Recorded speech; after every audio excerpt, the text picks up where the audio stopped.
হে যুবক ভাইয়েরা, আল্লাহকে ভয় করুন। ওই ভয়াবহ দিবসের কথা স্মরণ করুন, যেদিন আপনার জীবনের সব সুখ ও আনন্দ বিলাসকে ধূলিসাৎ করে দেবে। সেই দিনের কথা স্মরণ করুন, যেদিন আপনি হবে নির্জন কবরের একা বাসিন্দা।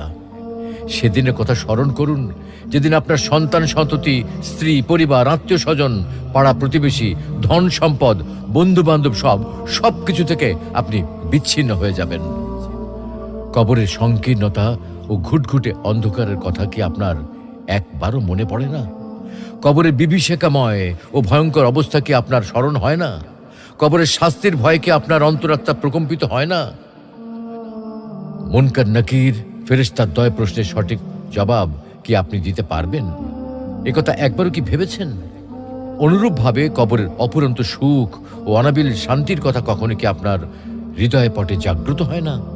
তাই বলছি, হে যুবক ভাইয়েরা, আর দেরি না করে দ্রুত ছুটে আসুন মহান আল্লাহ রাব্বুল আলামিনের বিশাল ক্ষমার দিকে, মহান আল্লাহ রাব্বুল আলামিনের রহমতের দিকে, মহান আল্লাহ রাব্বুল আলামিনের অনুগ্রহের দিকে।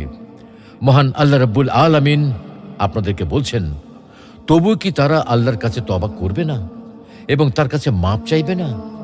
আল্লাহ অত্যন্ত ক্ষমাশীল,